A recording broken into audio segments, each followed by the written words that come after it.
ओम नमो भगवते वासुदेवाय। हरे कृष्णा। राधे राधे। आप सभी का सादर अभिनंदन। आज की इस वीडियो में मैं कार्तिक मास महात्म्य की कथा का अध्याय 32वां और 33वां लेकर आई हूँ। आइए पुण्य कथा का श्रवण करें। बोलिए श्री बांके बिहारी लाल की जय। भगवान श्री कृष्ण ने आगे कहा, हे प्रिय, यमराज की आज्ञा शिरोधार्य करते हुए प्रेतपति धनेश्वर को नरकों के समीप ले गया और उसे दिखाते हुए कहने लगा, हे धनेश्वर, महान भय देने वाले इन नरकों की ओर दृष्टि डालो। इसमें पापी पुरुष सदैव दूतों द्वारा पकाए जाते हैं। यह देखो, यह तप्त वाचुक नामक नरक है, जिसमें देह जलने के कारण पापी विलाप कर रहे हैं। जो मनुष्य भोजन के समय भूखों को भोजन नहीं देता, वह बार बार इस नरक में डाले जाते हैं। वह प्राणी जो गुरु, अग्नि, ब्राह्मण, गौ, वैद्य और राजा इनको लात मारता है, वह भयंकर नरक अतिशय पापों के करने पर मिलता है। आगे देखो, यह दूसरा नरक है, जिसका नाम अंधता मिश्र है। इन पापियों को सुई की भांति मुख वाले तमोद नामक कीड़े काट रहे हैं। इस नरक में दूसरों का दिल दुखाने वाले पापी गिराए जाते हैं। यह तीसरा नरक है, जिसका नाम क्रकेय है। इस नरक में पापियों को आरे से चीरा जाता है। यह नरक भी असीम त्रवण आदि भेदों के 6 प्रकार का होता है। इसमें स्त्री और पुत्रों के वियोग कराने वाले मनुष्यों को कड़ाही में पकाया जाता है। 2 प्रियजनों को दूर करने वाले मनुष्य भी असीमत्र नमक नरक में तलवार की धार से काट जाते हैं और कुछ भेड़ियों के डर से भाग जाते हैं। अब अर्गल नामक यह चौथा नरक देखो। इसमें पापी विभिन्न प्रकार से चिल्लाते हुए इधर उधर भाग रहे हैं। यह नरक भी वध आदि भेदों से 6 प्रकार का है। अब तुम ये 5वें नरक को देखो, जिसका नाम कुटशालमली है। इसमें अंगारों की तरह कष्ट देने वाले बड़े बड़े कांटे लगे हैं। यह नरक भी यातना आदि भेदों से 6 प्रकार का है। इस नरक में पर स्त्री गमन करने वाले मनुष्य डाले जाते हैं। अब तुम यह 6ठा नरक देखो। उल्वण नामक नरक के सिर नीचे करके पापियों को लटकाया जाता है। जो लोग भक्ष्य पर विचार नहीं करते, दूसरों की निंदा और चुगली करते हैं, वे इस नरक में डाले जाते हैं। दुर्गंध भेद कारण नरक भी 6 प्रकार का है। यह 7वां नरक है, जिसका नाम कुंभी पाक है। यह अत्यंत भयंकर है और यह भी 6 प्रकार का है। इसमें महापात के मनुष्यों को पकाया जाता है। इस नरक में सहस्त्रों वर्षों तक यातना भोगनी पड़ती है। यही रौरव नरक है, जो पाप इच्छा रहित किए जाते हैं तथा सूखे, और जो पाप इच्छा पूर्वक किए जाते हैं वह पाप आर्द्र कहलाते हैं। इस प्रकार शुष्क और आर्द्र भेदों से यह पाप 2 प्रकार के होते हैं। इसके अलावा और भी अलग अलग 84 प्रकार के पाप हैं।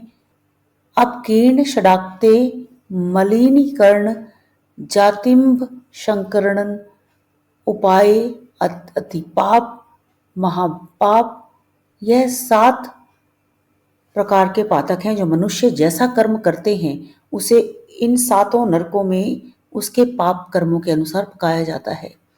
चूंकि तुम्हें कार्तिक व्रत करने वाले प्रभु भक्तों का संसर्ग प्राप्त हुआ था, उसी पुण्य की वृद्धि हो जाने के कारण ये सभी नरक तुम्हारे लिए निश्चय ही नष्ट हो गए हैं। इस प्रकार धनेश्वर को नरकों का दर्शन कराकर प्रेतराज उसे यक्ष लोक में ले गए और वहां जाकर उसे वहां का राजा बना दिया। वही कुबेर का अनुचर धनअक्षय के नाम से प्रसिद्ध हुआ।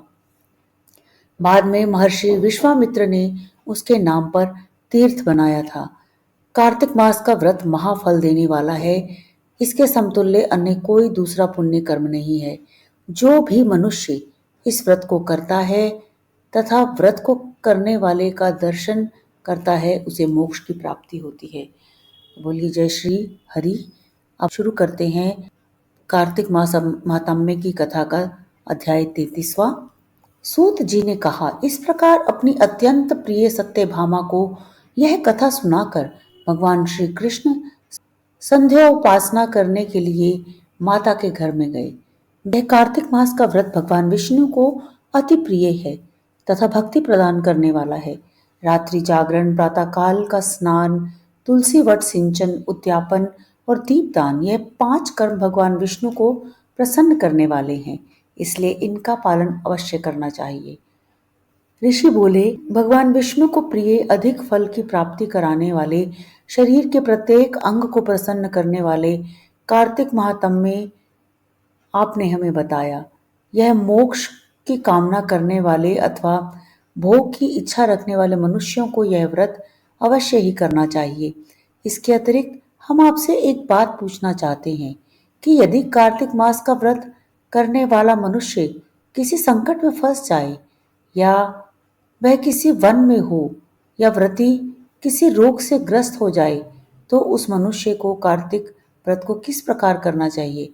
क्योंकि कार्तिक मास व्रत भगवान विष्णु को अत्यंत प्रिय है और इसे करने से मुक्ति और भक्ति दोनों प्राप्त होती हैं, इसलिए इसे छोड़ना नहीं चाहिए।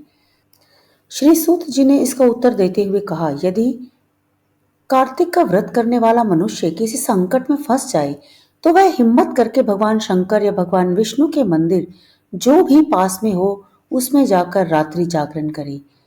यदि व्रती घने वन में फंस जाए, तो फिर पीपल के वृक्ष के नीचे या तुलसी के वन में जाकर जागरण करे। भगवान विष्णु की प्रतिमा के सामने बैठकर विष्णु जी का कीर्तन करे।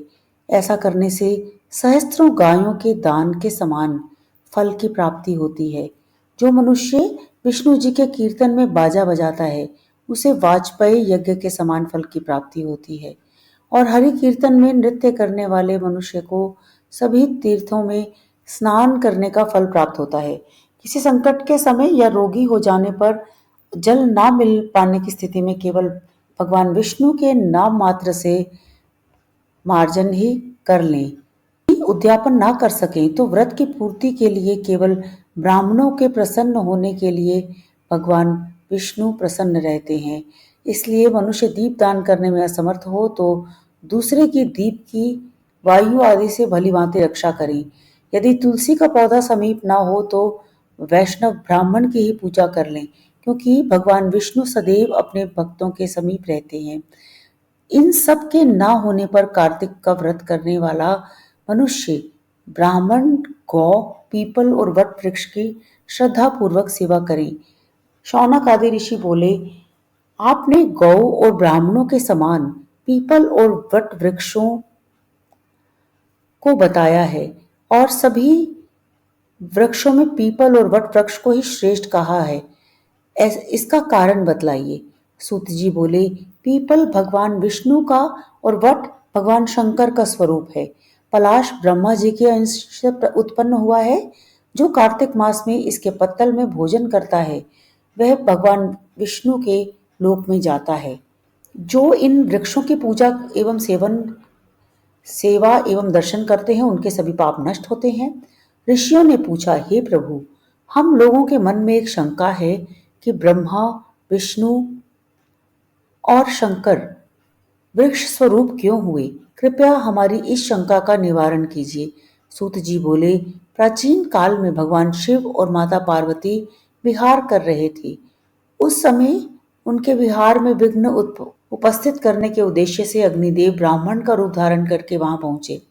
विहार के आनंद में के वशीभूत हो जाने के कारण कुपित होकर माता पार्वती ने सब देवताओं को शाप दे दिया।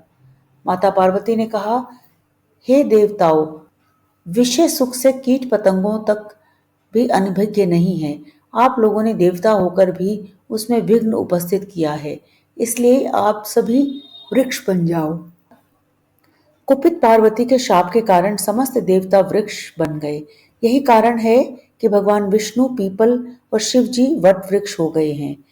इसलिए भगवान विष्णु का शनि देव के साथ योग होने के कारण केवल शनिवार को ही पीपल को छूना चाहिए, अन्य किसी भी दिन को नहीं छूना चाहिए। तो बोलिए श्री बांके बिहारी लाल की जय। श्रीमन नारायण नारायण नारायण, लक्ष्मी नारायण नारायण नारायण, प्रभु नारायण नारायण नारायण, श्रीमन नारायण नारायण नारायण, श्रीमन नारायण नारायण नारायण, लक्ष्मी नारायण नारायण नारायण। यदि आपको यह वीडियो पसंद आई हो तो कृपया लाइक के आइकन को प्रेस करें और आगे भी चैनल से जुड़े रहने के लिए कृपया चैनल को सब्सक्राइब करें। जय श्री राधे।